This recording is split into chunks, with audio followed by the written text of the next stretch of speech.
Lifestyle tips for lumbar stenosis. Lumbar stenosis is a type of spinal stenosis, a condition that affects the spine by narrowing the spinal columns and pressing on the spinal cord. Lumbar stenosis is the most common form of spinal stenosis, and unlike its counterpart, cervical stenosis, which occurs in the neck, lumbar is located in the lower back. It's not a particularly common condition, which might be why you've never heard of it before. However, it is an unfortunate reality for some people and does require treatment. If you're suffering from lumbar stenosis, you'll be waiting a long time before it goes away on its own. People who have this condition go on to live very healthy, and even active lives, but this condition does require some lifestyle changes. Here are some tips for anyone who has lumbar stenosis. 1. Don't ignore your symptoms. Our first recommendation is to not ignore the symptoms. Anyone who has lumbar stenosis needs to consult with a doctor to help manage their pain and monitor the condition, as it is a progressive condition. As we age, it's easy to ignore the aches and pains that come and go. Lumbar spinal stenosis causes some uncomfortable leg and back pain, but unlike just any other sore back, this pain won't go away. In fact, if nothing is done about it, it will often just get worse. Even though this is a progressive condition, Very Well Health explains that there are many things a patient can do to better their condition. Engaging in an exercise program often helps to improve mobility and decrease back and leg pain, writes the source. Working to improve your strength and range of motion can help you walk better with less pain.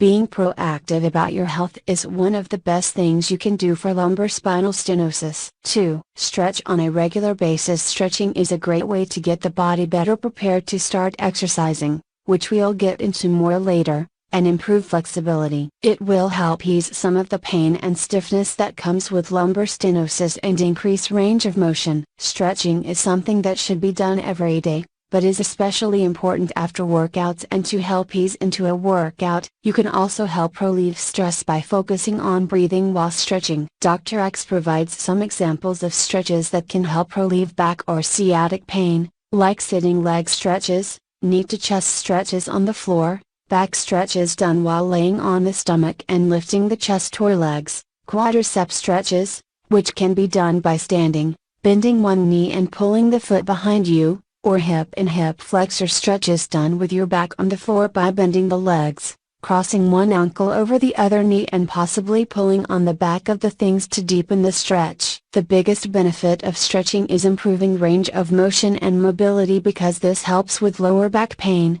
which is one of the most common symptoms of spinal stenosis. In order to find out more about what stretches you should be doing, make an appointment with a physical therapist to first get an evaluation on your condition. Afterwards, they can provide some specific tips on what exercises would be most beneficial for you and the state of your condition. 3. Maintain a healthy weight. There are many reasons a person should work towards maintaining a healthy weight, but it's particularly important for someone who suffers from lumbar stenosis. It can not only help stop spinal stenosis from developing, but also help relieve the pain. Carrying around extra body weight puts a big strain on the body, particularly the joints and the spine. It can also impede exercising with good form, which is a practice that develops overall strength, flexibility, back support, and the ability to get through the day. Minimal muscle fatigue. 4. Eat an anti-inflammatory diet. We often hear about medication that can help reduce inflammation or remedies like using a cold compress, but actually the food we eat has a lot to do with inflammation in the body. When it comes to lumbar stenosis, some of the best things a person can do is lose weight, exercise regularly, and eat healthy. A healthy diet also helps maintain muscle mass and protects you from experiencing very high levels of inflammation or complications that can make stenosis worse, explains Dr. X. High levels of inflammation weaken your bones, muscles and joints, which makes it more likely that you'll deal with spinal problems as you age. When it comes to diet and inflammation, Dr. X recommends eating less sugar, processed meats, chemically sprayed crops, refined grain products, alcohol, and packaged snacks that are often high in sodium. You should also eat more foods like leafy green vegetables, healthy fats like extra virgin olive oil and coconut oil, and lean proteins, like eggs, grass-fed meat, wild-caught fish, as well as fermented foods that contain probiotics. You should consider taking supplements that reduce pain like turmeric,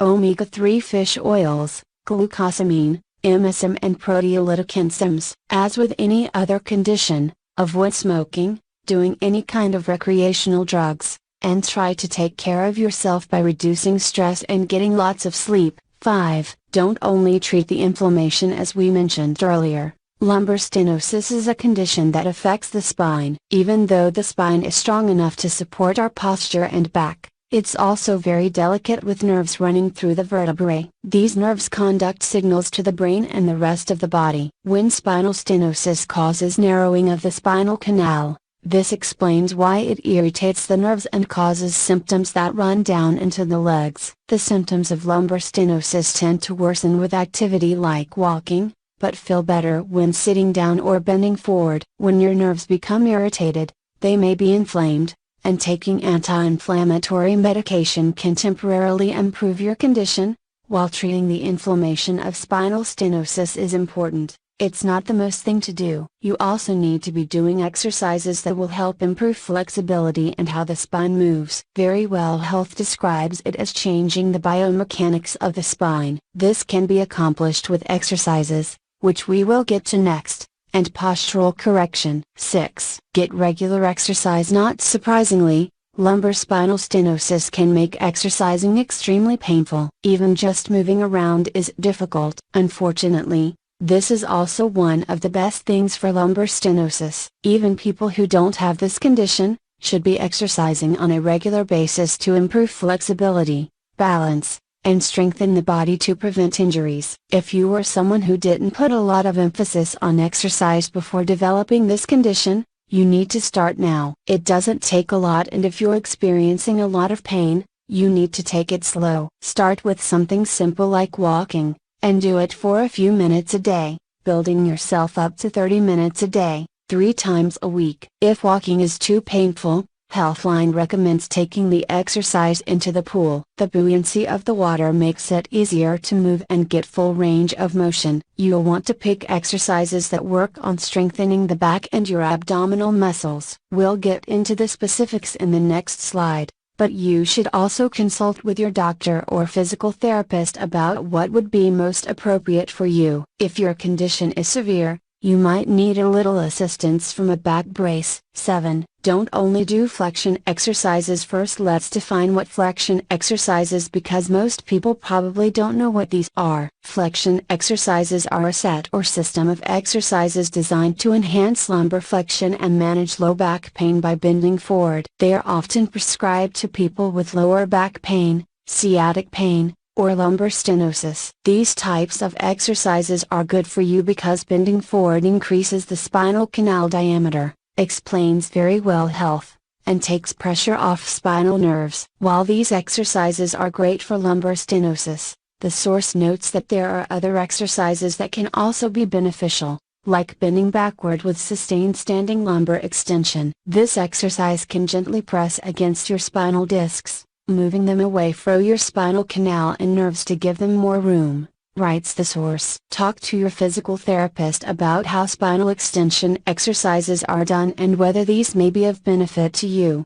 8. Quit smoking. It's no secret that smoking is bad. We've heard all about the dangers of smoking for quite some time now, particularly when it comes to cancer. But did you know that smoking can also cause other health concerns and lead to things like back pain? Smoking might cause degenerative changes by constricting blood vessels that feed your spine. Not only that, but it can amplify pain perception. A patient that needs to have a spinal fusion will most likely have to quit smoking before the operation can be done. This is due to the fact that smoking slows down bone healing. In fact, in the article Revision Strategies for Lumbar Pseudoarthrosis, the author Andra and Marzouk found that spinal fusions are 33% less successful in smokers. 9. Practice good posture. If you're like me, improving posture is a constant work in progress. Most of us are guilty of falling into bad habits with our posture, like slouching, and this causes a lot of strain on our spine. Maintaining good posture can be really difficult,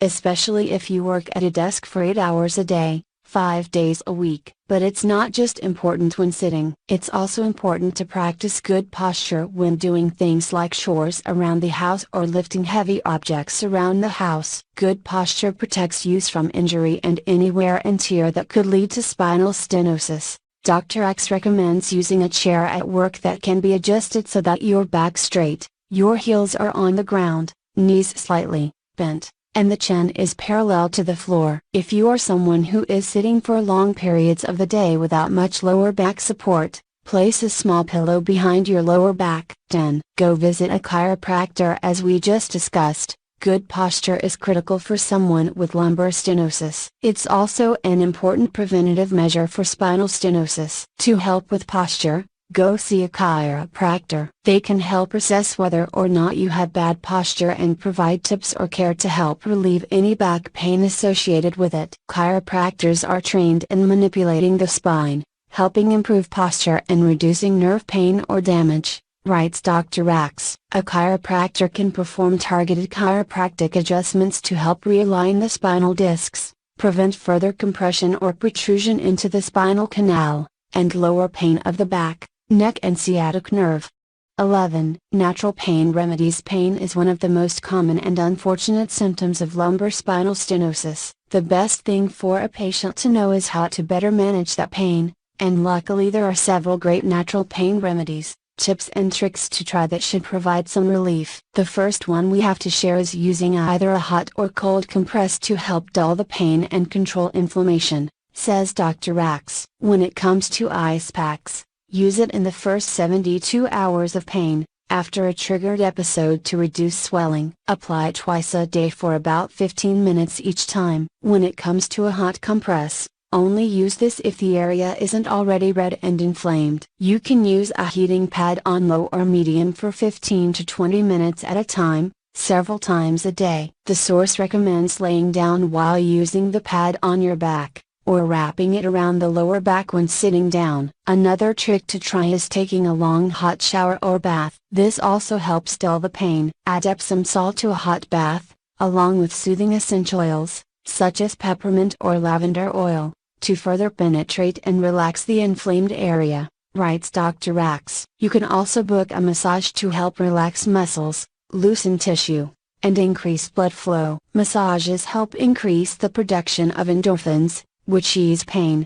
It's important to note, the source states you should get clearance from your doctor before booking a massage to make sure that it is safe. 12. Surgery isn't the only option. If you've recently been diagnosed with lumbar stenosis and visited a doctor, then he or she probably talked to you about your treatment options. There are several different treatments for spinal stenosis. Medication is the first option. There's also corticosteroid injection, anesthetics, exercise, assistive devices like braces, or surgery. The spinal surgery used to treat lumbar stenosis is referred to as lumbar laminectomy. While it might seem like the quickest and easiest option for treating this condition, there are studies that have shown physical therapy may have similar long-term outcomes to surgery when compared for the treatment of lumbar spinal stenosis. While you might be tempted to skip over the other options and go straight for surgery, don't. Surgery is only for people who have severe cases of spinal stenosis because there are many risks associated with it. Verywell Health cites a 2017 review published in the International Journal of Surgery which found the equal efficacy of surgery and non-surgical approaches such as physical therapy but found a higher complication rate for those who underwent surgery.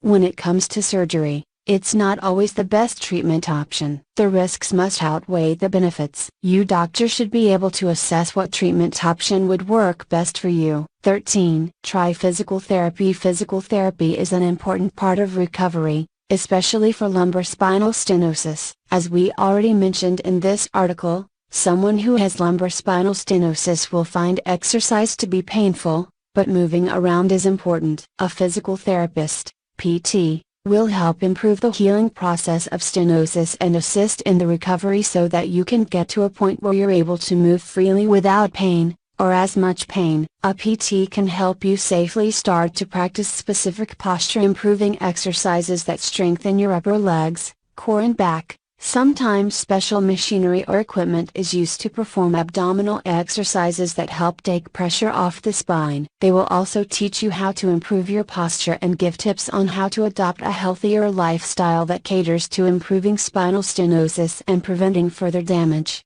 like what shoes, pillows, mattresses, pads, etc. to use. They will give you all the tools you need to start exercising safely on your own.